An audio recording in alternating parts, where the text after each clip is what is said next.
Today we're going to react to a hard-hitting analysis from Get Up covering an unlikely Eagles defeat right in Philadelphia. A game marked by injuries, questionable decisions, Purdy being pushed to his limits, and an offensive collapse from the Eagles which had been showing signs for weeks. But before I show you everything, leave your like and subscribe to the channel. As we get up with your here we go. Get Up is presented by Freestyle Libre. The regular Monday crowd has shuffled in. We are overwhelmed with wild card madness from the weekend. Shefty's phone, I don't think he's put it down for 3 seconds. Who knows what might be going on here. Let's go to Philadelphia yesterday. That's where it begins, the Niners and the Eagles, as Philly begins the postseason portion of its title defense. Brock Purdy and company up against Jalen Hurts and the crew. Picked this up in the second quarter. Eagles up 7-6. This is a 4th and 2, Dan. Dallas Goedert had scored the first touchdown, and this is a nice play. Yeah, improvisation. Jalen Hurts, he sent Goddard to the flat. It's not there. He reverts back inside. Touchdown. The Eagles offense actually had a decent start to this game with 2 scoring drives. And here, no matter who you're rooting for, was the worst moment of the day. D-Wood, we see what happens. George Kittle, one of the best and most popular players in the sport. Just a huge loss for the 49ers. What George Kittle means not only in the passing game, but the running game, to me, is where the impact will be felt the most for the 49ers. Devastating. It's a torn Achilles.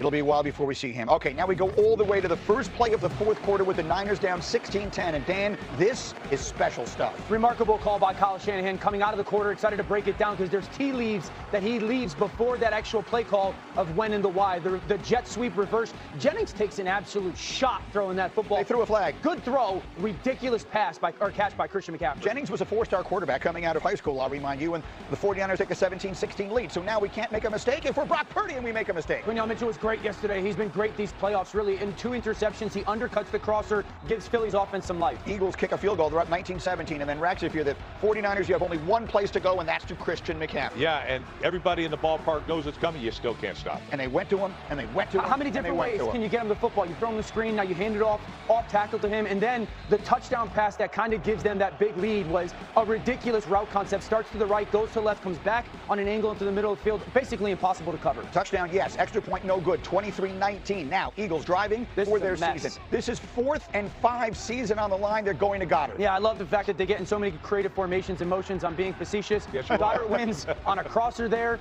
But the thing is, they just kept running the same play over and over again. This is an okay throw. Very challenging catch to Devontae Smith. I'd love to see him make it. He's good enough, but that throw is a little too high. So that was on 3rd and 11. So now it's 4th and 11. And now the Eagles, not a lot of urgency. They have their 3 timeouts. They need to keep those 3 timeouts so that if they don't convert the 4th down, the game isn't over. But they're not going to get it snapped. It's a horrible timeout because if you don't get it, you don't have the opportunity to stop the clock and get it back. And look at Jalen Hurts. He's like, wait, you guys want to run the same play we've already run twice? They line up in 2x2, 2 to the right, 2 to the left. They don't motion, and they run 4 people straight down the field. Rex is shaking his head. You don't like the play at all. Oh, I hate it right there. It's so easy to defend. Take him one more look. They run that play twice already on that drive. They started the drive with that same play out of that same formation. Robert Saleh can celebrate the thrill of victory, the agony of defeat. The title defense for Saquon and company is over. The Niners somehow losing everyone they've lost, including Kittle in the game, go into Philly and knock out the champs 23-19. Jalen Hurts yesterday, emblematic of how the Eagles played all season long. First 3 drives, he was great. Final 7 drives, Hurts 9 of 21, averaging just 3.6 yards per attempt. And after the game, he and his coach were reflective. Having everything in front of us, it was about winning.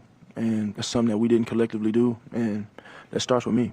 So I take it very personally on that. You got to use this adversity to shape you, and that's for everybody in that locker room. Myself, the coaches, the players. Let the pain shape you to what you want to be, and we'll use this like we used it at the end of 22, 23, because all that was necessary for 24, and we'll see what the future holds. All right, that really does seem like the first place to start the conversation. The future for Philadelphia. D. Wood, what's our pronouncement this morning? Major changes that's coming on the offensive side of the ball for the Philadelphia Eagles. And we've talked about all season long as it relates to them, the lack of identity on that side of the ball. Remember in their Super Bowl year, everything was just really based out of Saquon Barkley and Jalen Hurts in the run game. They had none of that this year, none of that. And I'll also say, as a part of that, is the regression of so many people on that side of the ball. Whether you're talking about Jalen Hurts, Saquon Barkley, A.J. Brown, the offensive line, all those guys regress a part of, across the board. And a lot is, I point to coaching. Yep. Rest, you know this as well as anyone sitting at this table. Coaching matters more so in the National Football League than anything. And I go to a direct correlation to Kellen Moore. the now head coach with the New Orleans Saints. Look at how the New Orleans Saints, especially the last 4 or 5 of the weeks, finished. They finished on a 4-game winning streak with a rookie quarterback in Tyler Sharpe. That offense and that team was humming. Now, juxtapose that to what we saw from the Philadelphia Eagles offensively. This team has been a mess, and they're going to need to find a new offensive coordinator for 2026. Let me get Shefty in on the conversation, because I think that's where a lot of people will point to. They'll say, what changes should we be expecting? We didn't show it in the highlight, but A.J. Brown had some terrible drops in this game for all of the ups and downs and all the things that have been said in the cryptic messages and all that stuff, including the third down play that sets up, this is the one here. They bail him out by converting on the 4th down, but this is a critical play here. So you got the A.J. Brown of it all, you have the Kevin Patullo of it all. What are we thinking about, Shefty? I think we start with the assistant coaches on the offensive side of the football. I think when you speak to people around the league, they expect there to be mass changes there to jumpstart the offense. So you're looking at a new offensive coordinator next year. That's the expectation there across the league. And then we'll see how they decide to handle the roster. We heard at the trade deadline, A.J. Brown wanted to be traded, didn't want to be traded. His name came up. It didn't come up. I would think with an entire offseason, with the year they're coming off of, that'll be another name that comes up as a potential trade candidate this offseason. We could think of any number of homes. I think there was a coach who had him in Tennessee who probably would like to have him again in New England. That would be a logical conclusion to draw. But they're going to go through some changes. I think it starts with the coaching staff in Philadelphia on the offense side of football. Question is how soon those changes are going to happen. Is it today? Is it tomorrow? Yesterday? That was a total embarrassment from Philly offensively. And we all saw it coming. We talked about it all season long. The fact that they didn't see it coming is concerning. And I understand, yes, there's going to be changes, but Howie Roseman, their general manager, has got to be sitting back and go, wait. This is a roster that I put together that should no question have contended for another Super Bowl. And I understand, like, everyone took their turn yesterday not making some plays. AJ didn't make a play on any ball down the field. Devontae has the drop late. Their offensive line got beat on a consistent basis. And Woody's point, the regression, that's probably the thing that is the most concerning element. This offensive line never regresses in Philly. Ever. None of their guys played at a good level this year.